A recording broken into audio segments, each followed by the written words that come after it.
السلام عليكم ورحمة الله وبركاته. الحمد لله نحمده ونستعينه ونستغفره ونؤمن به ونتوكل عليه ونعوذ بالله من شرور أنفسنا ومن سيئات أعمالنا.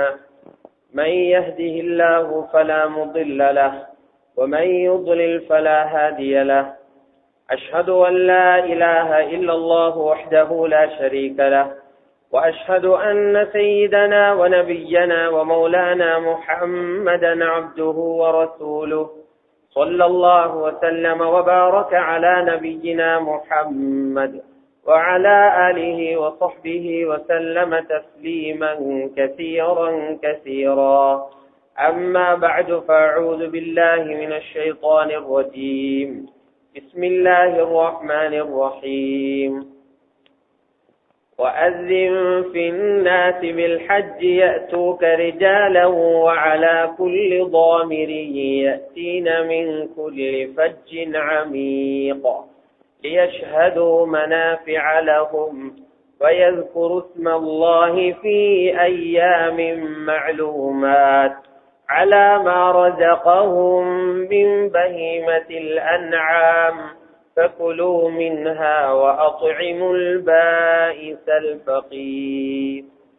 وقال الله تبارك وتعالى: إن الله يأمركم أن تؤدوا الأمانات إلى أهلها وإذا حكمتم بين الناس أن تحكموا بالعدل إن الله نعم ما يعظكم به إن الله كان سميعا بصيرا.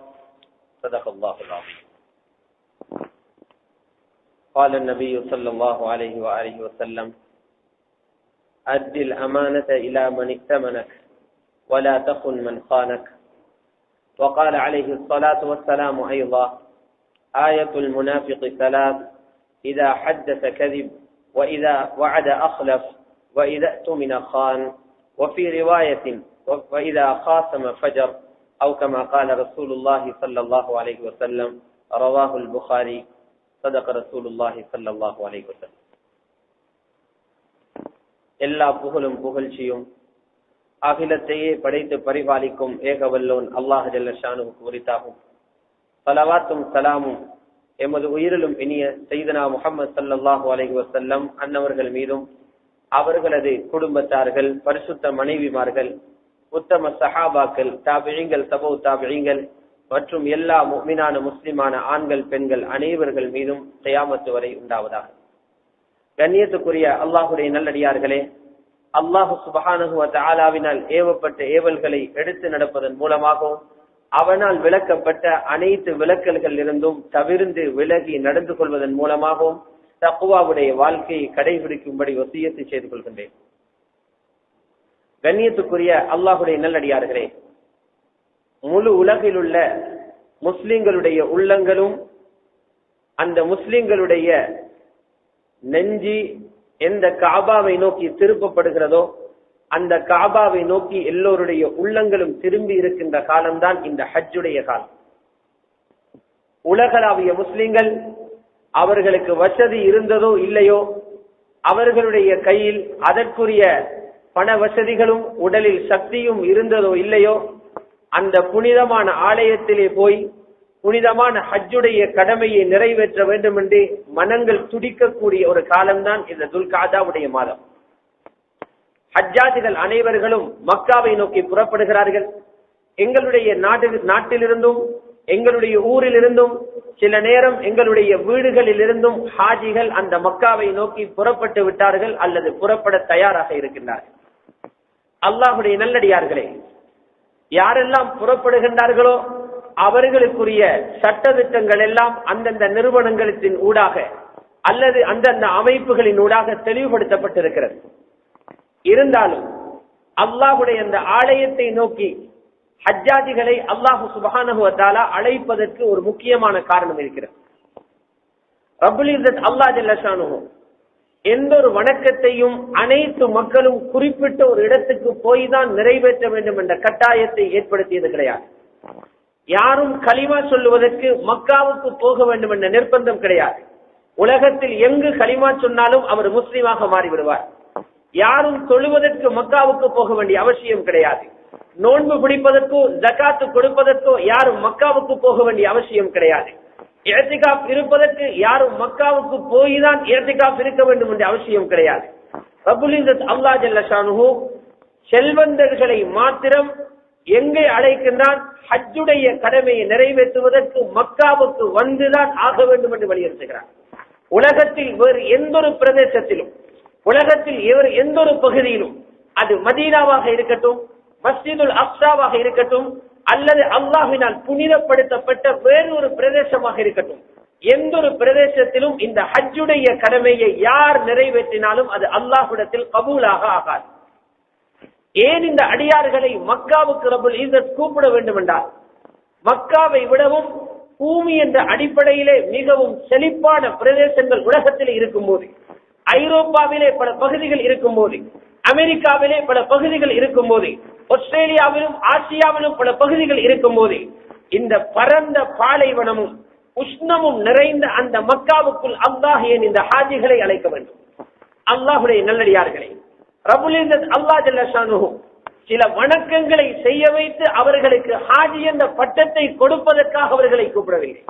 வெறுமனே ஒரு தவாஃபுக்காகவோ அல்லது வெறுமனே ஒரு சையக்காகவோ அந்த மினாவுடைய அரபாவுடைய கூடாரங்களிலே தரிப்பதற்காகவும் மாத்திரம் அவர்களை கூப்பிடவில்லை.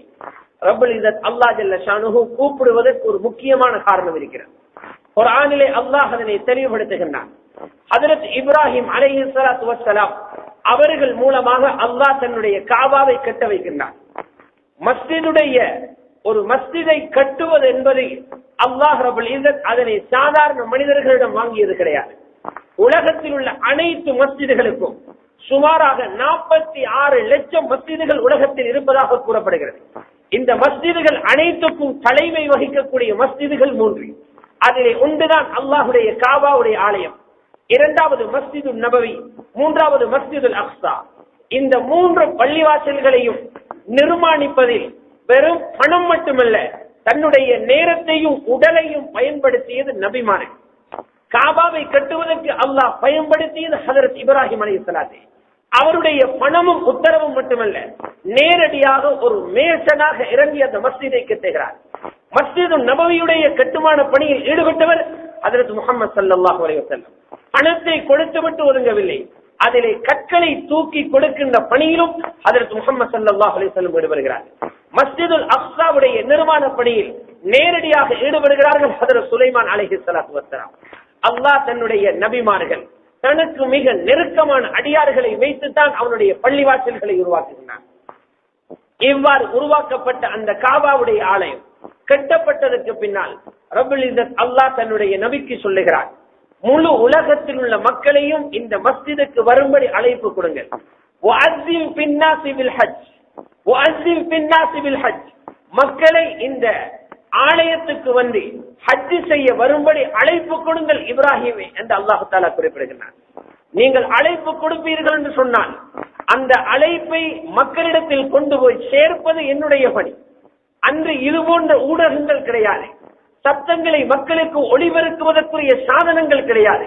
ரப்புல் இஸ்ஸத் அவருடைய குதிரத்தினால் அப்பொழுது வாழ்ந்தவர்கள் வாழாதவர்கள் ஆலமுல் அர்வாஹ் இருந்தவர்கள் அனைவர்களுடைய காதுக்கும் ஹஜ்ஜுடைய செய்தி அறிவிக்க செய்கின்றார். கால்நடையாக நடந்தும் மக்கள் உங்களிடத்திலே வருவார்கள். வஅலா குல்லி ضامرين இளைக்கக்கூடிய ஒட்டகங்களிலும் ஏறி வருவார்கள். மின் குல்லி ஃபஜ்ஜின் அமீக் உலகின் எல்லா கோணங்களில் இருந்தும் தூரங்களில் இருந்தும் மக்கள் இந்த காபாவை நோக்கி வருகிறார்கள். ரப்புல் இஸ்ஸத் அல்லாஹ் ஜல்ல ஷானுஹு அடுத்த ஆயத்திலே சொல்லுகிறான், ஏன் அவர்களை மக்காவுக்கு கூப்பிடுகிறேன், ஏன் இந்த காபாவுக்கு அவர்களை அழைக்கிறேன் தெரியுமா? வெறுமனே ஒரு தவாஃபுக்காக அல்ல, வெறுமனே ஒரு சையக்காக அல்ல, வெறும் 2 பிடவைகளை போற்றிக் கொண்டு இங்கே வந்துவிட்டு செல்வதற்காக அல்ல. லியஷ்ஹது மனாஃபிஅ லஹும், லியஷ்ஹது மனாஃபிஅ லஹும். அந்த ஒவ்வொரு செல்வந்தனிடத்திலும், அந்த ஒவ்வொரு ஹாஜி இடத்திலும், அந்த ஒவ்வொரு ஹாஜாவிடத்திலும் வர வேண்டிய பல காரியங்கள் இருக்கிறது, அவர்களிடத்தில் திருந்த வேண்டிய பல அம்சங்கள் இருக்கிறது. அவற்றை இந்த மக்காவிலே அவர்களுக்கு நான் காண்பிக்க வேண்டும். அவர்களுடைய வாழ்வுக்கு பிரயோஜனம் அளிக்கும், பல்வேறு காட்சிகளை இந்த மக்காவிலே அவர்கள் பார்ப்பதற்காக, மக்காவை பார்ப்பதற்கு தான் அல்லாஹ் ஹாஜிகளை விசேடமாக கூப்பிடுகிறார். இப்ராஹிம் அலைஹிஸ்ஸலாத்துடைய குடும்பத்தின் தியாகத்தை பார்க்க சொல்லுகிறார். குடும்ப தலைவன் எவ்வாறு ஒரு பொறுப்புணர்ச்சியுடன் தீனுடைய அமானிதத்தை அமானிதமாக எடுத்து ஒரு தந்தையாக செயல்பட வேண்டும். ஒரு குடும்பத்தில் உள்ள தாய் ஹாஜர் அலைஹிஸ்ஸலாம் அவர்களை போன்று எப்படி ஒரு பொறுப்புணர்ச்சி உள்ள தாயாக இருக்க வேண்டும்.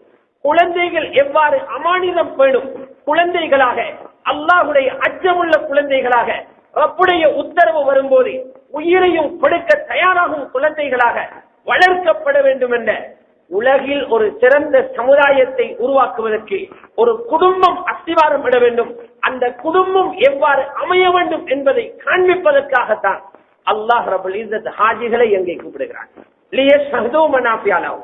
அதற்கு பிறகுதான் சொல்லுகிறான், நீங்கள் அங்கே ஜிக்ர் செய்வதற்காக, நீங்கள் அங்கே குர்ஆனை திலாவத் செய்வதற்காக, வயதுகுரு ஸ்மல்லாஹி ஃபீ அய்யாமின் மஅலூமாத், ஹஜ்ஜுக்கென்று அறியப்பட்ட அந்த தினங்களிலே அல்லாஹ்வை நீங்கள் ஜிக்ர் செய்வதற்காகவும், அந்த ஹாஜிகள் ஜிக்ர் செய்வதற்காகவும், நினைவு கூறுவதற்காகவும், தவாப் செய்வதற்காகவும், சஅய் செய்வதற்காகவும், ஜமராத்துகளில் ஷைத்தானுக்கு கல் வீசுவதற்காகவும் ரப்புல் இஸ்ஸத் அவர்களை அழைக்கிறான் என்று ஹஜரத் இப்ராஹிம் அலைஹிஸ்ஸலாத்து வஸ்ஸலாம் அவர்கள் மூலம் குறிப்பிடுகின்றார்.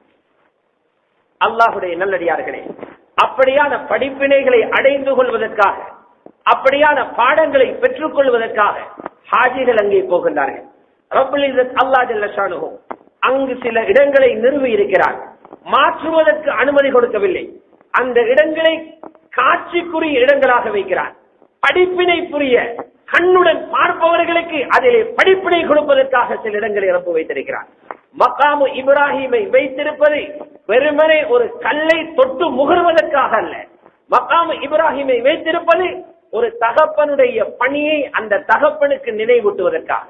சஃபாவையும் மர்வாவையும் வைத்திருப்பது வெறுமனே ஒரு மலையில் ஏறி குறிப்பதற்காக அல்ல, ஒரு தாயுடைய பணியை நினைவூட்டுவதற்காக. உலஹியாவை வைத்திருப்பதை வெறுமனே மாமிசத்தை சாப்பிடுவதற்காக அல்ல, உலஹியாவை வைத்திருப்பதை ஒரு பிள்ளையிடத்தில் வர வேண்டிய தன்மைகளை மக்களுக்கு உணர்த்துவதற்காக.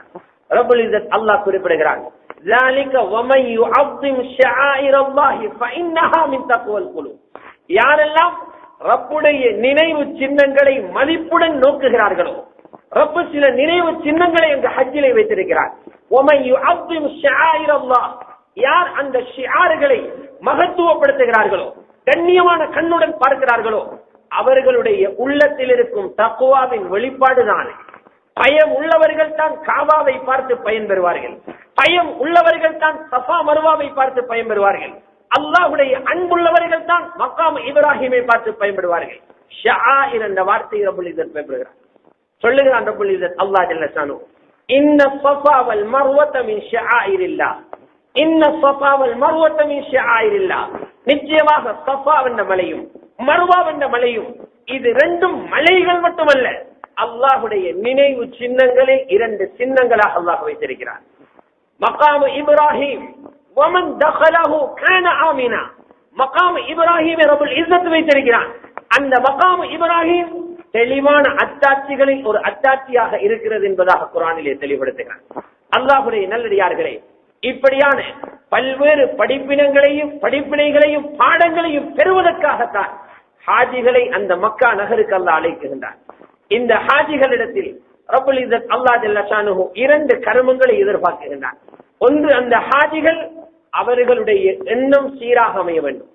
அவர்கள் மக்கள் எங்களை ஹாஜி என்று கூப்பிடுவதற்காக, அல்லது இவ்வளவு பணத்துடன் இருந்தும் நான் ஹஜ் செய்யவில்லை என்றால் சமூகம் என்னை குறை கூறுமே என்ற நோக்கம் இல்லாமல், அல்லது மக்கள் என்னை ஹஜ் செய்தால் தான் மதிப்பார்கள் என்ற நோக்கம் இல்லாமல், ரப்பை திருப்திப்படுத்தும் நோக்கத்தில் அந்த ஹஜ் அமைய வேண்டும் என்று எதிர்பார்க்கிறார். என்னதான் ரசூல் ஸல்லல்லாஹு அலைஹி வஸல்லம் குறிப்பிடுகிறார்கள், மன் ஹஜ்ஜ லில்லாஹ், மன் ஹஜ்ஜ லில்லாஹ், யார் அல்லாஹ்வுக்காக ஹஜ் செய்கிறாரோ, ரப்பை திருப்திப்படுத்துவதற்காக ஹஜ் செய்கிறாரோ, ஃபலம் யர்ஃபுஸ் வலம் யஃப்சுக், ஹஜ்ஜுடைய காலங்களில் அவர் எந்த விதமான தீமையிலும் ஈடுபடவில்லை, யாருடனும் பிரச்சனையில் ஈடுபடவில்லை, எவருடனும் தர்க்கிக்கவில்லை, யாருடனும் சண்டை பிடிக்கவில்லை, யாருடைய மனதையும் நோவடிக்கவில்லை, ஹஜ்ஜை முறிக்கக்கூடிய மிக மோசமான செயல்களிலும் ஈடுபடாமல் அல்லாஹ்வை திருப்திப்படுத்தும் நோக்கத்திலே ஹஜ் செய்கிறாரோ ரசூல் ஸல்லல்லாஹு அலைஹி வஸல்லம் சொல்கிறார்கள், அவருக்கு நேரடியான சுவர்க்கம் தான் கிடைக்கும். ஃபலம் யர்ஃபுஸ் வலம் யஃப்சுக் ரஜஅ மின் ஸுனூபிஹி கயௌம வலதத்துஹு உம்மு.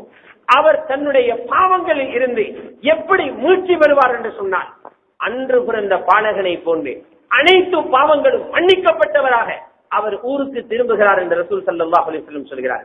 முஸ்லிம் ஷரீஃபில் பதிவு செய்யப்படுகிறது, இல்லை ஹாஜிக்கு எண்ணிக்கையில் நன்மை கிடையாது. ஹாஜிக்கு நன்மை 10 லட்சம் அல்ல, ஹாஜிக்கு நன்மை 100 கோடி அல்ல. ஹாஜி செய்யக்கூடிய தியாகத்துக்கு, ஹாஜியுடைய உள்ளத்தில் இருக்கும் மன தூய்மைக்கு, ஹாஜி படுகின்ற அந்த பாட்டுக்கு அவருக்கு கொடுக்கப்படுகின்ற கூலி சுவர்க்கமே தவிர எதுவுமே இல்லை என்கிறார்கள் ரசூல் ஸல்லல்லாஹு அலைஹி வஸல்லம். வல்ஹஜ்ஜுல் மப்ரூர் லைஸ லஹு ஜஸாஉன் இல்லல் ஜன்னah. ஒப்புக்கொள்ளப்பட்ட ஹஜ்ஜுக்குரிய கூலி சுவர்க்கத்தை தவிர வேறு எதுவும் இல்லை என்கிறார்கள் ரசூல் ஸல்லல்லாஹு அலைஹி வஸல்லம். அப்படியான சிறந்த ஹஜ்ஜாக அந்த ஹஜ் அமைய பெற வேண்டும். ஒரு மனிதனுடைய ஹஜ் ஒப்புக்கொள்ளப்பட்டதா இல்லையா, இதை இங்கே பார்க்க முடியாது. அந்த ஒப்புக்கொள்ளப்பட்டதை நாளை கியாமத்திலே அறிய முடியும்.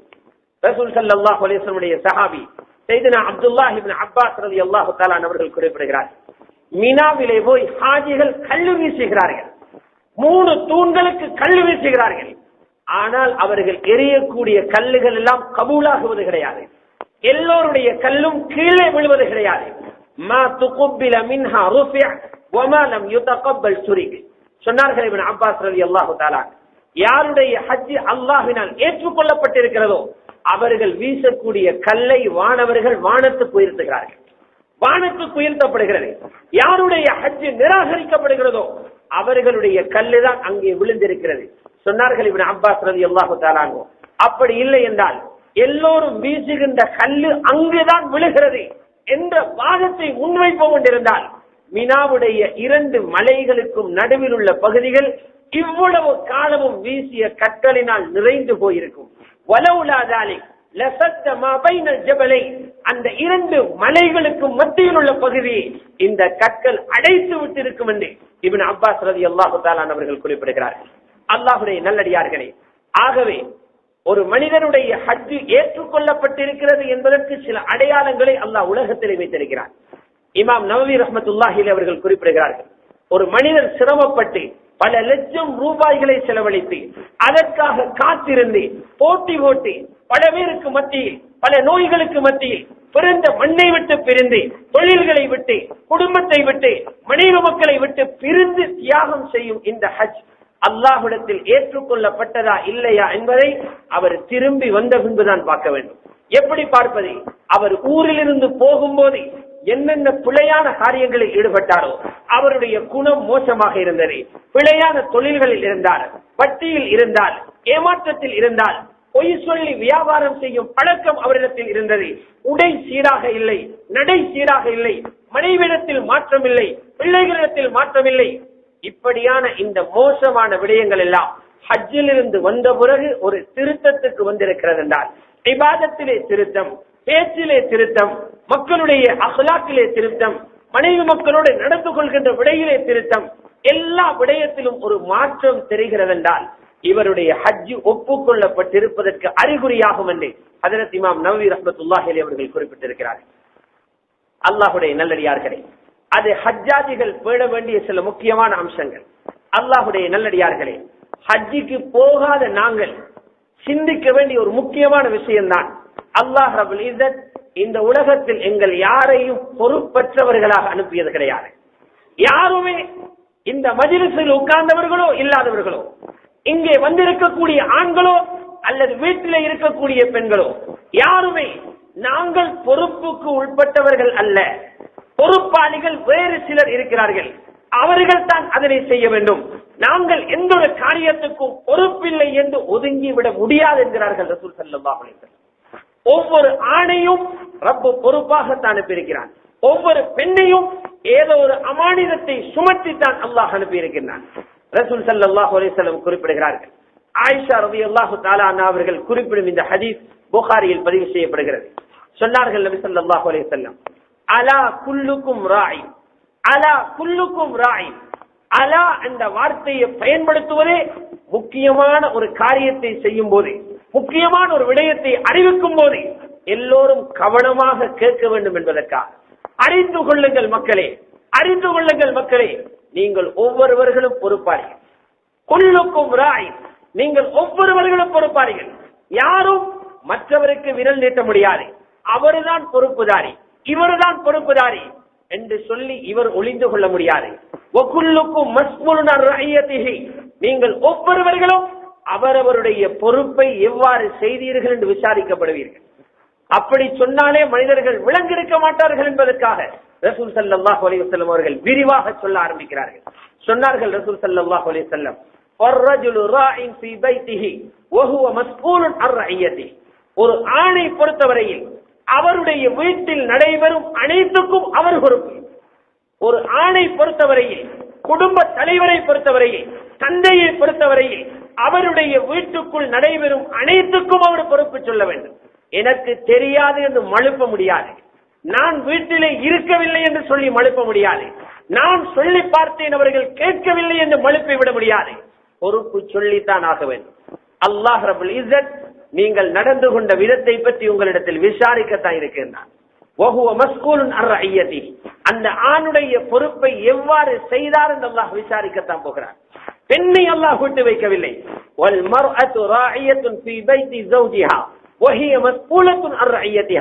ஒவ்வொரு பெண்ணும் அவளுடைய கணவன் வீட்டே அவள் தான் மெய்ப்பாளர், அவள் பொறுப்பாளி.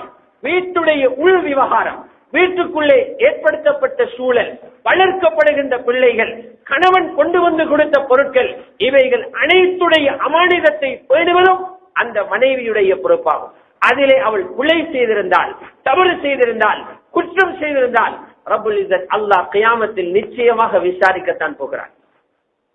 அல்லாஹ்வுடைய நல்லடியார்களே, அல்லாஹ்வுடைய நல்லடியார்களே, அமானிதத்தை சுமந்திருக்கிறோம், அமானிதத்தை சுமந்திருக்கிறோம். அமானிதம் என்பது என்ன? குர்ஆனில் ரப்புல் இஸ்ஸத் அல்லாஹ் ஜல்ல ஷானுஹு அமானிதத்தை உரியவர்களிடத்தில் ஒப்படையுங்கள் என்று அவன் ஏவுகிறான். இன்னல்லாஹ யஅமுருக்கும் அன் துஅத்துல் அமானாத்தி இலா அஹ்லிஹா. நிச்சயமாக அல்லாஹ் ரப்புல் இஸ்ஸத் உங்களுக்கு ஏவுகின்றான். ரப்புடைய ஓர்டர், ரப்புடைய ஏவல், அமானிதத்தை உரியவர்களிடம் ஒப்படைத்து விடுங்கள். அல்லாஹ் இன்னொரு இடத்திலே சொல்லுகிறான், முஃமின் என்று சொன்னாலே அவனுடைய பழக்கம் அமானிதத்தை சரியாக நிறைவேற்றுவான். வல்லதீனஹும் லிஅமானாத்திஹிம் வஅஹ்திஹிம் ராஊன், வல்லதீனஹும் லிஅமானாத்திஹிம் வஅஹ்திஹிம் ராஊன். மூமின்கள் யார்? ஜெயம் பெற்ற மூமின்கள் யார்? அவர்கள் தான் தங்களுடைய அமானிதங்களையும் தான் செய்து கொண்ட உத்தரவாதங்களையும் உடன்படிக்கைகளையும் சரியாக கவனித்து நிறைவேற்றக்கூடியவர்கள் தான் முஃமின்கள் என்று அல்லாஹ் ரப்பல் இஸ்ஸத் குறிப்பிடுகிறார். அல்லாஹ்வுடைய நல்லடியார்களே, அமானிதத்தை பற்றி ரசூல் ஸல்லல்லாஹு அலைஹி வஸல்லம் எவ்வளவு தெளிவாக சொன்னார்கள். ரசூல் ஸல்லல்லாஹு அலைஹி வஸல்லம், ஒரு முஸ்லிமிடத்தில் அமானிதத்தை ஒப்படைத்தால் உங்களை நம்பி இருக்கும் அவர்களுக்கு அந்த அமானிதத்தை நீங்கள் பேணி நிறைவேற்ற வேண்டும். அத்தில் அமானத இலா மனி தமனக், உங்களை நம்பி உங்களிடத்தில் ஒப்படைத்திருக்கிறார்களே, உங்களிடத்தில் நம்பி ஒரு பொறுப்பை கொடுத்திருக்கிறார்களே, அந்த அமானிதத்தை சரியாக நிறைவேற்றி கொடுங்கள்.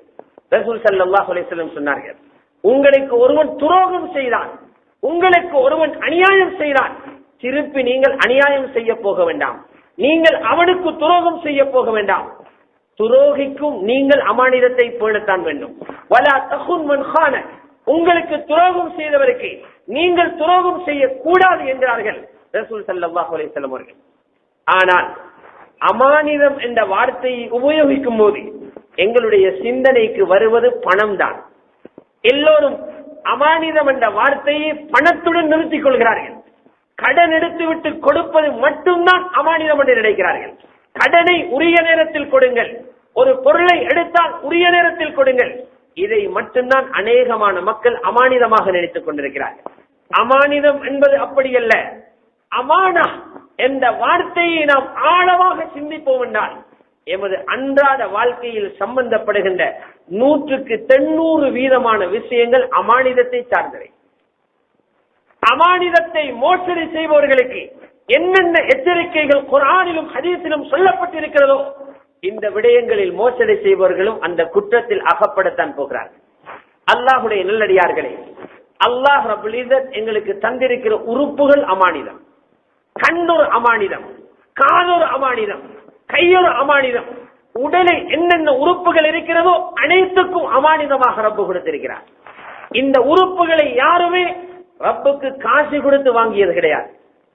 ரப்புக்கு காசு கொடுத்து வாங்கியது கிடையாது. மாதம் மாதம் நாங்கள் ஒரு கணக்கு கட்டுகிறோம் என்று அப்படி கொடுத்தது கிடையாது. ரப்புல் இஸ்ஸத் இந்த உறுப்புகளை இலவசமாக ஹதியாவாக தந்ததும் கிடையாது. ரப்பு இதை இலவசமாக கொடுத்திருந்தால், ஹதியாவாக கொடுத்திருந்தால் இதை பற்றி அவன் கேள்வி கேட்க முடியாது. அன்பளிப்பு பொருளை எப்படி செலவழித்தாலும் அன்பளிப்பு செய்தவருக்கு கேள்வி கேட்க முடியாது. ரப்பு இந்த உறுப்புகளை பற்றி கேள்வி கேட்க இருக்குகின்றான். இன்ன ஸம்அ வல் பஸர வல் ஃபுஆத் குல்லு உலாயிக கான அன்ஹு மஸ்ஊலா. நிச்சயமாக செவியும் பார்வையும் இருதயமும் இது ஒவ்வொன்றை பற்றியும் கியாமத்தில் கேள்வி எழுப்பப்படும் என்று அல்லாஹ் சுப்ஹானஹு வ தஆலா குறிப்பிடுகின்றான். அப்படியானால் இந்த ஒவ்வொரு உறுப்பையும் அல்லாஹ் அமானிதத்தின் அடிப்படையில் தந்திருக்கிறான். கண்ணை கொடுத்தது அமானிதமாக, காதை தந்தது அமானிதமாக, நாவை கொடுத்தது அமானிதமாக, கை காலை கொடுத்தது அமானிதமாக, மர்ம உறுப்புகளை கொடுத்தது அமானிதமாக. ரப்புடைய அமானிதம் என்ன தெரியுமா? அவன் விரும்பாத இடங்களில் அதை செலவழிக்க கூடாது என்ற உத்தரவாதத்தின் பேரில் ரப்பு கொடுத்திருக்கிறான். அல்லாஹுடைய நல்லடியார்களே, இதே போன்றுதான் ஒரு மனிதன் திருமணம் முடிக்கிறார். ஒரு மனிதர் தனக்கு ஒரு மனைவியை சொந்தமாக்குகின்றார். இந்த மனைவியும் அமானிதமாகத்தான் கொடுக்கப்படுகிறார். ஹஜ்ஜத்துல் வதாவுடைய பயானிலே ரசூல் ஸல்லல்லாஹு அலைஹி வஸல்லம் சொல்கிறார், 1.25 லட்சம் சஹாபாக்கள் அரஃபாவுடைய மைதானத்தில் குழுமி இருக்கிறார்கள். கஸ்வா ஒட்டகத்துக்கு மேலே ரசூல் ஸல்லல்லாஹு அலைஹி வஸல்லம் இஹ்ராமுடன் இருந்து இந்த உம்மத்துக்குரிய மாபெரிய அந்த உபதேசத்தை ரசூல் ஸல்லல்லாஹு அலைஹி வஸல்லம் செய்கிறார். அதிலே மிக முக்கியமான விஷயங்கள் மட்டும் தொட்டு காட்டப்பட்டது. சொன்னார்கள் ரசூல் ஸல்லல்லாஹு அலைஹி வஸல்லம் அவர்கள், இத்தகுல்லாஹ ஃபின் நிஸா, ஆண்களே பெண்களுடைய விஷயத்தில் அல்லாஹ்வை மிகவும் பயந்து கொள்ளுங்கள். கணவனுக்கு மனைவியுடைய விஷயத்தில் மட்டுமல்ல, ஆண்களுக்கு பெண்களுடைய விஷயத்திலே அமானிதம் பண்ண சொன்னார்கள் ரசூல் ஸல்லல்லாஹு அலைஹி வஸல்லம் அவர்கள். ஒரு கணவனுக்கு மனைவி அமானிதம், பெற்றோருக்கு பிள்ளைகள் அமானிதம், சகோதரனுக்கு சகோதரி அமானிதம். எந்தெந்த பெண்கள் எல்லாம் எங்கட பொறுப்புக்கு கீழே இருக்கிறார்களோ அவர்களை அமானிதமாக அல்லாஹ் கொடுத்திருக்கிறார். ரசூல் ஸல்லல்லாஹு அலைஹி வஸல்லம் சொன்னார்கள், ஃபஇன்னகும் அகதுஹுன்ன பிஅமானில்லாஹ், நீங்கள் அந்த பெண்களை கரம் பிடித்திருப்பதை, ஹராமாக்கப்பட்ட அந்த பெண்களை நீங்கள் உங்களுக்கு ஹலாலாக்கி கொண்டது ரப்புடைய அமானிதம் என்ற ஒப்பந்தத்தின் அடிப்படையிலே தான். அந்த பெண்ணை எப்படி வழி நடத்துகிறீர்கள் என்று அல்லாஹ் பார்க்கின்றார். அவளுக்கு உலகத்தில் கொடுக்க வேண்டிய உணவை முறையாக கொடுக்கிறீர்களா? அவளுக்கு காலத்துக்கு தேவையான உடை கொடுக்கிறீர்களா? அவளுக்கு தேவையான வீட்டு ஏற்பாடு செய்து கொடுத்திருக்கிறீர்களா? இவைகள் அனைத்தையும் ரப்பு பார்த்துக் கொண்டிருக்கிறார். மறுபக்கம் அவள் உன்னை விட புத்தியில் குறைந்தவள், அவளோ அவசர உணர்வுகளுக்கு அடிமைப்படக்கூடியவள். அவளுடைய சுவர்க்க நரகத்தை தீர்மானிக்கும் அந்த மாபெரிய பொறுப்பையும் இந்த கணவனுடைய கையிலே ரப்பு கொடுத்திருக்கிறார். அவளுடைய நரகத்தில் இருந்து அவளை பாதுகாப்பதற்கு, அவளை சுவர்க்க பூங்காவுக்கு அழைத்து செல்வதற்குரிய வழியை காட்டுவதும் இந்த கணவனுடைய அமானிதம் தான் என்பதை ரசூல் ஸல்லல்லாஹு அலைஹி வஸல்லம் அவர்கள் சொல்லித் தருகிறார்கள். அல்லாஹ்வுடைய நல்லடியார்களே, இது போன்றுதான் அமானிதத்தில் இன்னொரு பகுதி. அமானிதத்தில் இன்னொரு பகுதி தான் ஒரு கடையை எடுத்துக்கொண்டால், ஒரு தொழிற்சாலை எடுத்துக்கொண்டால், ஒரு நிறுவனத்தை எடுத்துக்கொண்டால், அதிலே இருக்கிற முதலாளி அந்த நிறுவனத்தை அமானிதமாக எடுத்திருக்கிறார். அதிலே வேலை செய்யக்கூடிய ஊழியர்கள் அந்த நிறுவனத்திலே அமானிதத்தின் அடிப்படையிலே வேலை செய்கிறார்கள். அது மார்க்கம் சம்பந்தப்பட்ட இடமாக இருக்கலாம், உலகம் சம்பந்தப்பட்ட இடமாக இருக்கலாம், காரியாலயமாக இருக்கலாம், பள்ளிவாசலாக இருக்கலாம், மதரசாவாக இருக்கலாம், பாடசாலையாக இருக்கலாம், பள்ளிக்கூடங்களாக இருக்கலாம். இவைகள் ஒவ்வொன்றும் அமானிதமாகவே கொடுக்கப்பட்டிருக்கிறது. இந்த அமானிதத்தில் துஷ்பிரயோகம் செய்பவர்கள் கியாமத்தில் மோசடி செய்த கூட்டத்திலே நிச்சயமாக சேர்க்கப்படுவார்கள். அல்லாஹ்விடத்தில் அவர்கள் பிடிபடத்தான் போகிறார்கள். ஒவ்வொரு நிறுவனத்தின் தலைவர்களும், ஒவ்வொரு கடைகளின் முதலாளிமார்களும், ஒவ்வொரு தொழிற்சாலையின் அதிபர்களும் அவர்களுக்கு கீழே உள்ளவர்களின் அமானிதங்களை பேணுவது அவர்களுடைய ஹக்கா. அமானிதத்தை பேண வேண்டும். அவனுக்கு தகுதியான வேலை வாங்க வேண்டும், அவனுக்கு தகுதியான வேலை கொடுக்க வேண்டும், அவன் செய்கின்ற வேலைக்கு தகுதியான சம்பளம் அவனுக்கு கொடுக்கப்பட வேண்டும். இதை மீறும் பட்சத்தில் அவனுக்கு செய்த அநியாயத்துக்காக, அந்த அமானிதத்துக்கு வைத்த வேட்டுக்காக அல்லாஹ் ஒவ்வொரு முதலாளியையும் பிடிக்கத்தான் போகிறான். ஒவ்வொரு முதலாளியும் அல்லாஹ் பிடிக்கத்தான் போகிறான். மறுபக்கத்திலே கடைகளில் வேலை செய்கின்ற, நிறுவனங்களில் தொழில் பார்க்குகின்ற அந்த ஊழியர்களுடைய ஒரு பொறுப்பு இருக்கிறது. ஊழியர்களுடைய ஒரு பொறுப்பு இருக்கிறது. அந்த ஊழியர்கள் எந்தெந்த அமைப்பில் வேலை செய்வதாக ஒப்பந்தம் செய்திருக்கிறார்களோ, எந்தெந்த நேரத்தில் வேலைகளில் ஈடுபடுவதாக சொல்லி இருக்கிறார்களோ, எந்தெந்த நேரத்தில் மாத்திரம் ஓய்வெடுப்பதாக ஒப்பந்தம் செய்திருக்கிறார்களோ, இதை மீறுவதும் அமானிதத்தை முறிக்கும் செயல்தான். அமானிதத்தை முறிக்கும் செயல்தான். அல்லாஹ்வுடைய நல்லடியார்களே, அவர்களும் கியாமத்தில் அகப்படத்தான் போகிறார்கள். இந்த வரிசையில் வரும்போது கடைகளில் இருப்பவர்களை விட, தொழிற்சாலைகளில் இருப்பவர்களை விட, அரசு நிறுவனங்களின் ஏனைய பகுதிகளில் இருப்பவர்களை விட மிகப்பெரிய ஒரு அமானிதத்தை சுமப்பவர்கள் தான் பாடசாலைகளில் இருப்பவர்கள். பாடசாலைகளில் சேவை செய்யக்கூடிய ஆசிரியர்கள், பாடசாலைகளுக்கு உதவி செய்யக்கூடிய பொறுப்பாளர்கள், பாடசாலைகளுக்கு ஒத்துழைப்பாக இருக்கக்கூடிய சங்கங்கள், இவர்கள் அவர்களுடைய பொறுப்பை சரியாக நிறைவேற்றவில்லை என்றால் சமூகத்துடன் விளையாடும் ஒரு கூட்டமாக கருதப்படுவார்கள். சமூகத்துடன் விளையாடும் ஒரு கூட்டமாக கருதப்படுவார்கள். அல்லாஹ்வுடைய நல்லடியார்களே, கல்விக்காக 4 வயது பச்சிளம் பாலகன் பால் குடிகூற இன்னும் சரியாக மறக்கவில்லை. அந்த குழந்தையை தகப்பனோ தாயோ அழைத்துக் கொண்டு வந்து ஒரு பாடசாலையின் ஆசிரியரின் கையிலே ஒப்படைக்கிறார். இந்த பிள்ளையை ஒரு கல்விமானாக மட்டுமல்ல, ஒழுக்க சீலராக வளர்ப்பதும் உங்களுடைய பொறுப்புதான். ஒழுக்கத்தை ஊட்டுவதும் உங்களுடைய பொறுப்புதான். கல்வியிலே எவ்வாறு என்னுடைய மகனுக்கு ஒரு முன்னேற்றம் வர வேண்டுமோ, எனது மகன் ஒரு ஒழுக்க சீலராக, அதமுள்ளவராக, சமூகத்தின் கண்குளிர்ச்சி உள்ளவராக, சமூகத்துக்கு தேவையான ஒருவராக, சமூகத்தை இழிவாக்கப்படாத ஒருவராக எனது பிள்ளையை மாற்றுவது உங்களுடைய பொறுப்பு என்று சொல்லித்தான் கையொப்பம் வைத்து அந்த அதிபருடைய கையிலே கொடுக்கிறார். இவர் அந்த பிள்ளைகளின் கல்வியிலும் அந்த பிள்ளைகளின் ஒழுக்கத்திலும் கவனம் செலுத்தாமல் யஹூதி நசாராக்களுடைய வழியை பின்பற்றி இந்த பிள்ளைகளின் மார்க்கத்தை மண்ணாக்குவதற்குரிய வழிகளை செய்வார் என்று சொன்னால் கியாமத்தில் அவருடைய பொறுப்பு வேறு இருக்க, இந்த பிள்ளைகளை குற்றவாளிகள் ஆக்கியதற்குரிய பொறுப்பையும் அந்த அதிபரும் ஆசிரியர்களும் சொல்லியாக வேண்டும். அல்லாஹ் அவர்களை ஒரு நாளும் விட போவதில்லை. பிடிக்கத்தான் போகிறார், அகப்படத்தான் போகின்றார்கள். அல்லாஹ்வுடைய நல்லடியார்களே, கவலைக்குரிய ஒரு விடயமாக இந்த காரியம் இருக்கிறது.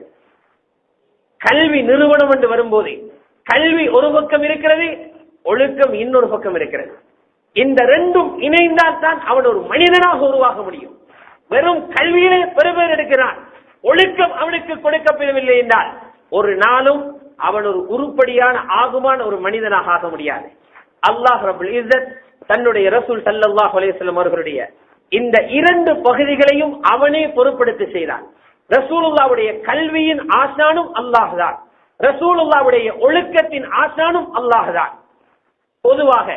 பொதுவாக உலகத்தில் உள்ள அநேகமானவர்களுக்கு கல்விக்கு பொறுப்பாக ஆசிரியர்கள் இருக்கிறார்கள், ஒழுக்கத்துக்கு பொறுப்பாக ஆசிரியர்களை போன்று பெற்றோர்களும் இருக்கிறார்கள். விசேடமாக ஒழுக்கத்தை சொல்லிக் கொடுப்பது பெற்றோர்கள். அல்லாஹ் ரப்புல் இஸ்ஸத் ரசூலுடைய 2 படிகளையும் அவனே பொறுப்படுத்தார். எந்த ஒரு மனிதனிடத்திலும் கால் மடித்து படிக்கின்ற தேவையை ரசூலுல்லாஹ்வுக்கு ஏற்படுத்தியது கிடையாது. வஅல்லமக மா லம் தகுன் தஅலம், நபியே நீங்கள் எதை அறியாதவர்களாக இருந்தீர்களோ அந்த அறிவை அல்லாஹ் தான் உங்களுக்கு கற்றுக் கொடுத்தார். ரசூல் ஸல்லல்லாஹு அலைஹி வஸல்லம் அவர்களே சொல்லுகிறார்கள், புகாரியில் பதிவு செய்யப்படுகிறது, அத்தபனி ரப்பி ஃபஅஹ்ஸன தஅதீபி, என்னுடைய ரப்பு தான் எனக்கு ஒழுக்கம் படித்துக் கொடுத்தான், என்னுடைய ரப்பு தான் எனக்கு அதபு படித்துக் கொடுத்தான், ரொம்ப அழகாக படித்துக் கொடுத்தான். ரப்பு ஒழுக்கத்தை படித்துக் கொடுத்தான், அழகாக படித்துக் கொடுத்தான்.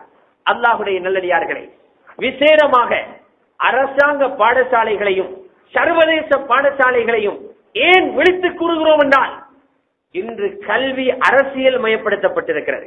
அரசாங்கங்களுக்கு கீழால்தான் இந்த கல்வி கூடங்கள் இருக்கிறது. அரசுக்கு கட்டுப்பட்டவர்களாகத்தான் இந்த கல்வி நிறுவனங்களில் இயங்குபவர்கள் இருக்கிறார்கள். அதனால் அவர்கள், இந்த ஆசிரியர்கள் இந்த நாட்டிலே கொடுக்கப்பட்டிருக்கும் மத சுதந்திரத்தை, மத உரிமையை, மார்க்கத்தை மாணவர்களுக்கு போதிக்கும் அந்த சிறந்த வழியை கைவிட்டு யூத கிறிஸ்தவர்களுடைய பாணியில், எங்களுடைய பாடசாலைகளையும் மாணவர்களையும் எங்களுடைய செல்வங்களையும் நாம் திருப்புவோம் என்றால் அல்லாஹ்விடத்தில் மாபெரிய குற்றவாளிகளாக ஆகிவிடும். மௌலானா அபுல் ஹசன் அலி நஜவி ரஹ்மத்துல்லாஹி அலைஹி அவர்கள் குறிப்பிடுகின்றார்கள், இந்தியா இது போன்ற அதை அண்மித்திருக்கக்கூடிய நாடுகளில் முஸ்லிம்களிடத்தில் பாரிய ஒரு மறுமலர்ச்சி ஏற்பட வேண்டும் என்றால், வாலிபர்களிடத்தில் பாரிய ஒரு வித்தியாசம் அவர்களுடைய வாழ்க்கையில் ஏற்பட வேண்டும் என்றிருந்தால், ஆங்கிலேயர்களால் வகுக்கப்பட்ட இந்த கல்வி திட்டம் மாற்றப்பட வேண்டும். இதிலிருந்து விடுபடாதவரை வெட்கமுள்ள ஒரு சமூகத்தை காண முடியாது. இதிலிருந்து பாதுகாக்கப்படாதவரை ஒழுக்கமுள்ள முழுமையான ஒரு சமூகத்தை பார்க்க முடியாது. இதிலிருந்து எங்களுடைய தீனின் பக்கம் இந்த கல்வி முறையை, அதபை, அஹ்லாக்கை திருப்பவில்லை என்றால் எங்களுடைய சமூகம் ஒரு வெற்றியை காண முடியாது என்பதை குறிப்பிட்டிருக்கிறார். அல்லாஹுடைய நல்லடியார்களே, நானும் தான், இங்கிருந்து இருக்கக்கூடிய நீங்களும் தான், வெளியிலே இருக்கக்கூடிய மக்களும் தான் இந்த கல்வி முறையிலே கல்வி கட்டதனால் அதிலே இருக்கக்கூடிய நுணுக்கமான குழப்பங்களை, அதிலே அவர்கள் வைத்திருக்கக்கூடிய பொறிகளை, முஸ்லிம்களுக்கு வைத்திருக்கக்கூடிய நச்சு கருத்துக்களை எங்களால் விளங்கிக் கொள்ள முடியாமல் இருக்கிறது. விளங்கினாலும் அதை உண்மை என்று ஏற்றுக்கொள்ள முடியாமல் இருக்கிறது. அல்லாஹுடைய நல்லடியார்களே, இந்த கல்வி திட்டத்தை வகுத்தவர்கள் யார்? இந்த கல்வி திட்டத்தை வகுத்தவர்கள் யார்? 1848 ஆண்டு, அப்பொழுது ஆங்கிலேயர்களின் ஆட்சி நடந்து கொண்டிருக்கிறது. இந்தியாவிலே இந்த கல்வி திட்டம் வகுக்கப்படுகிறது. அதற்கென்று பிரிட்டிஷில் இருந்து ஒரு அறிஞரை கொண்டு வருகிறார்கள். அவன் சென்னைக்கு கொண்டு வரப்பட்டு அங்கிருந்து ஊட்டி என்ற பகுதிக்கு பல்லாக்கிலே அழைத்து செல்லப்பட்டான். அவன் இந்த கல்வி திட்டத்தை வகுப்பதற்கு மாத்திரம் 25 வருடங்களை செலவழித்தான். கல்வி திட்டத்தை வகுப்பது எங்களுக்கு மிக சுலபமாக இருக்கிறது. 2-3 அமர்வுகளில் நாம் முடித்து விடுகிறோம். அவன் 25 ஆண்டுகள் செலவழித்து இந்த கல்வி திட்டத்தை வகுத்தான். அவன் சாதாரணமானவன் அல்ல. அந்நியவனாக இருந்தாலும் குர்ஆனிலே பாண்டித்தியம் பெற்றிருந்தான். ரசூலுல்லாஹ்வுடைய ஹதீஸ்களில் பாரிய அறிவு அவனுக்கு இருந்தது. 4 மதுஹபுகளை பற்றி அறிவிருந்தது.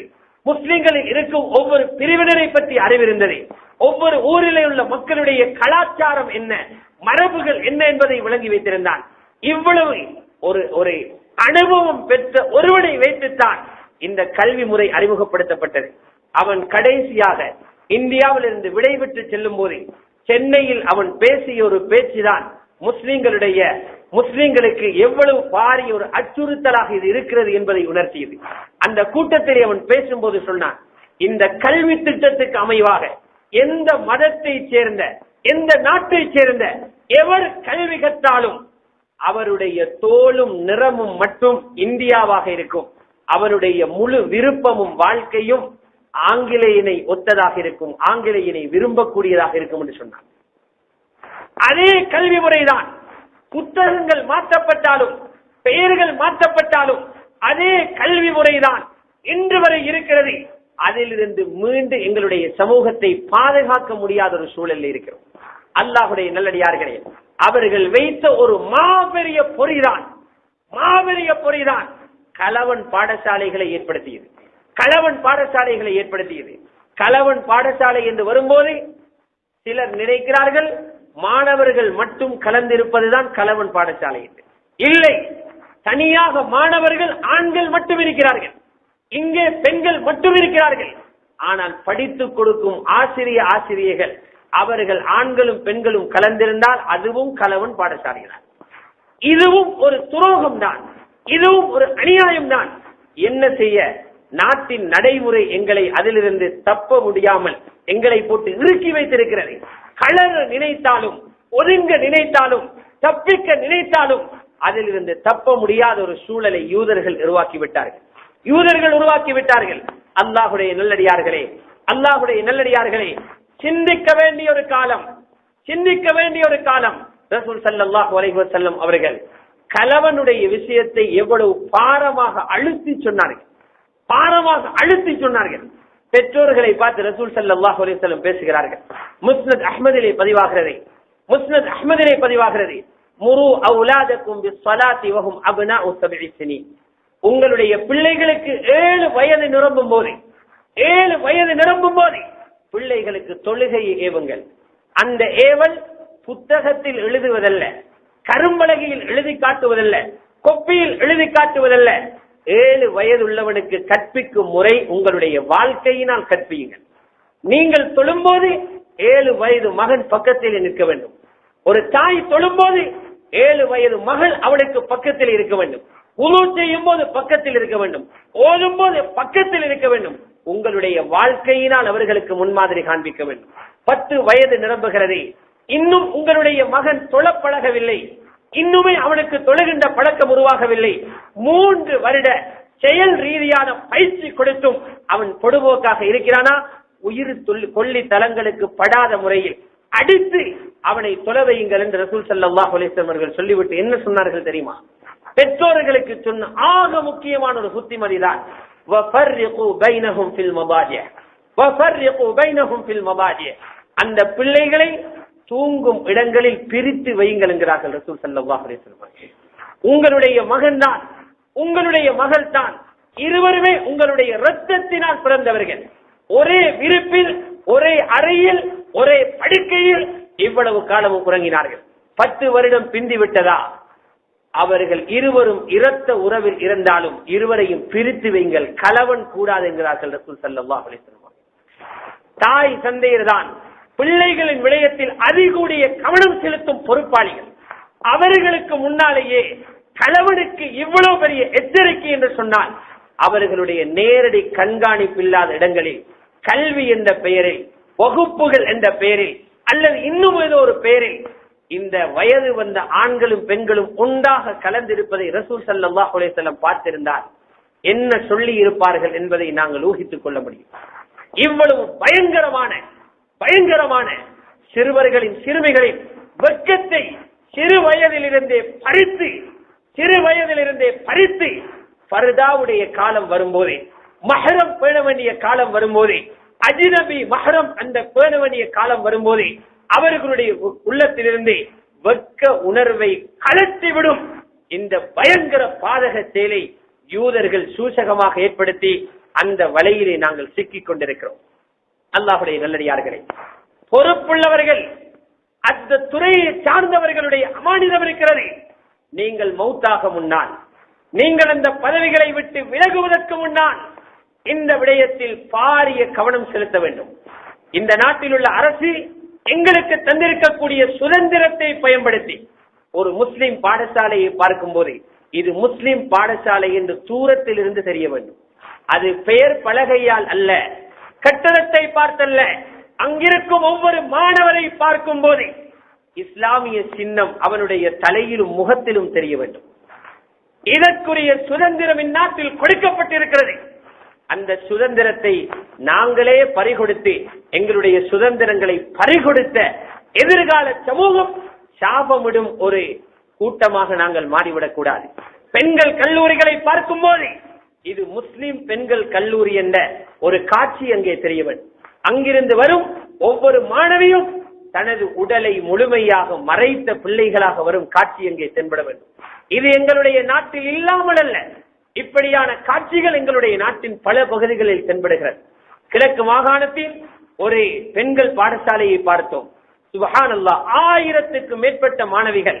அந்த மாணவிகள் அனைவர்களும் பாடசாலைக்கு செல்லும் போது அவர்களுடைய முகங்களை மறைத்து மிகவும் ஒழுக்கத்துடன் போகின்ற ஒரு காட்சியை பார்த்தோம்.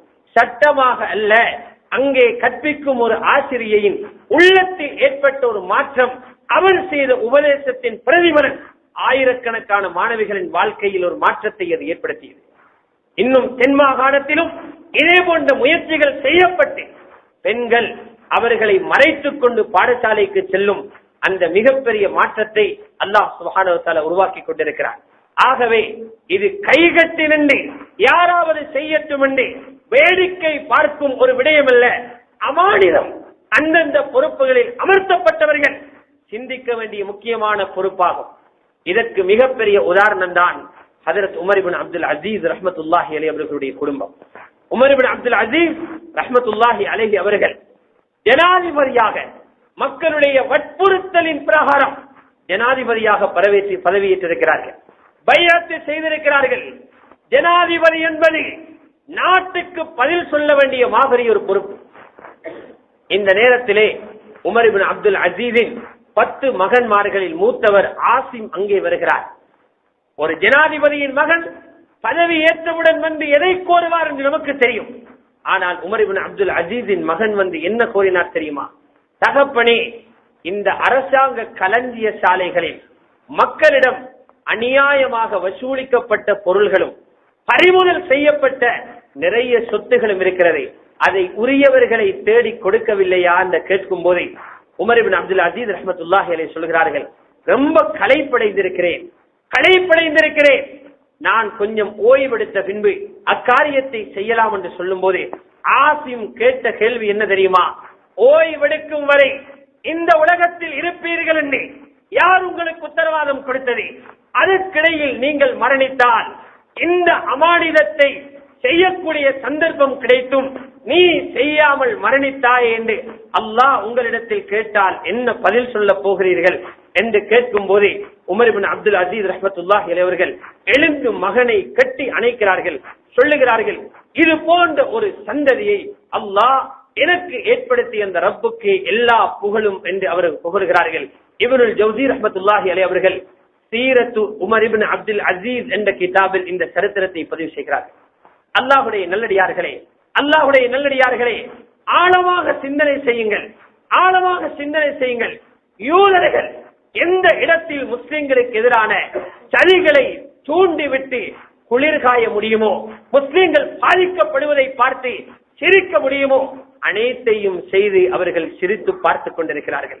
பெற்றோர்களும் இதிலே கவனம் எடுக்க வேண்டும். ஒரே ஒரு சரித்திரத்தை மாத்திரம் சொல்லி இந்த குத்துபாவை நிறைவுக்கு கொண்டு வருகிறேன். மதீனாவில் இருந்த மிகப்பெரிய ஒரு ஆலிம் சயீத் இப்னுல் முஸையப் ரஹ்மத்துல்லாஹி அலைஹி அவர்கள். இவர்கள் மதீனாவில் இமாம் மாலிக் ரஹ்மத்துல்லாஹி அவர்களுக்கு முன்னால் இருந்த மாபெரிய ஒரு அறிஞர். 25 வருடங்கள் முன் சஃபிலே இருந்தே தொழுதவர்கள் தான் சயீத் இப்னுல் முஸையப் ரஹ்மத்துல்லாஹி அலைஹி அவர்கள். சையது தாபிஈன் என்று ஹதீஸ்கலை வல்லுநர்கள் அவரை அழைப்பார்கள்.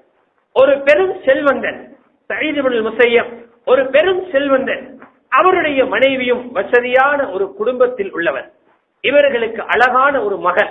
அந்த மகள் குர்ஆனை மனனம் செய்த ஒரு ஹாஃபிலா, ரசூலுல்லாஹ்வின் சுன்னாக்களை மனனம் செய்த ஒரு முஹத்திஸா மட்டுமல்ல, ஃபத்வா கொடுக்கின்ற தகமையுள்ள ஒரு முஃப்தியாகவும் இருந்தார்கள்.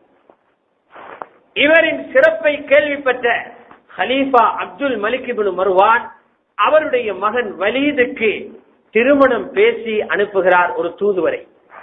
அங்கே சொல்லப்படுகிறது, உங்களுடைய மகளுக்கு மகராக 1000 தீனார்கள் கொடுப்போம், 1000 தங்க காசுகள் உங்களுடைய மகளுக்கு மகராக கொடுக்கப்படும்.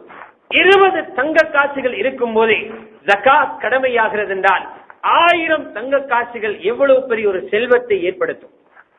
உமர் இப்னு அப்துல் அசீஸ் ரஹ்மத்துல்லாஹி அலைஹி அவர்கள் ஒரு கணம் சிந்திக்கிறார்கள், அரச குடும்பத்துக்கு எனது மகளை மருமகளாக்கலாமா? அரச குடும்பத்தில் மாளிகையில் வாழும் ஒரு சந்தர்ப்பம் கிடைத்திருக்கிறது.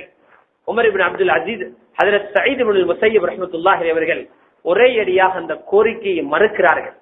திருமணம் செய்து தர முடியாது, மறுக்கிறார்கள். அதற்கு பதிலாக தனது மகளை திருமணம் முடித்து கொடுத்தது யாருக்கு? தனது வகுப்பிலே ஓதிய பரம ஏழையான ஒரு மாணவர். அவருடைய மனைவி மரணமாகி 3 நாட்களாக பாட வகுப்புக்கு வராமல் இருந்து துக்கத்துடன் வந்து உட்கார்ந்திருக்கும் அந்த மாணவனுக்கு 4 திர்ஹங்கள், 4 வெறும் வெள்ளி காசுகளுக்கு அந்த மகளை திருமணம் முடித்துக் கொடுக்கிறார். ஒரு மாணவர் கேட்கிறார், அமீருல் முஃமினீன் தனது மகனுக்கு மருமகளாக உங்களுடைய மகளை கேட்கும் போது ஒன்றுக்குமே வக்கில்லாத, பணவசதி இல்லாத ஒரு ஏழைக்கு போய் உங்களுடைய மகளை திருமணம் முடித்து கொடுத்தீர்களே என்று கேட்கும் போது சயீத் இப்னுல் முஸையப் ரஹ்மத்துல்லாஹி அலைஹி அவர்கள் கொடுத்த பதில் ஒவ்வொரு தகப்பனும் தனது பிள்ளைகளின் அமானிதத்தை எவ்வாறு சிந்திக்க வேண்டும் என்பதை உணர்த்துகிறது.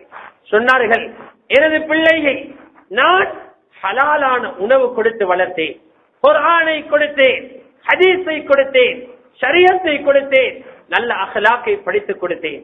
இவளுக்கு அரச குடும்பத்துக்கு இவளை மருமகளாக்கி அனுப்ப அந்த மாளிகையில் இருக்கும் இன்பமான படுக்கையில் தூங்கிய முதல் நாளிலே எனது மகளின் தஹஜ்ஜு தொழுகை விடுபடுமோ என்பதை உணர்ந்து மெய் சிலிர்த்தேன்.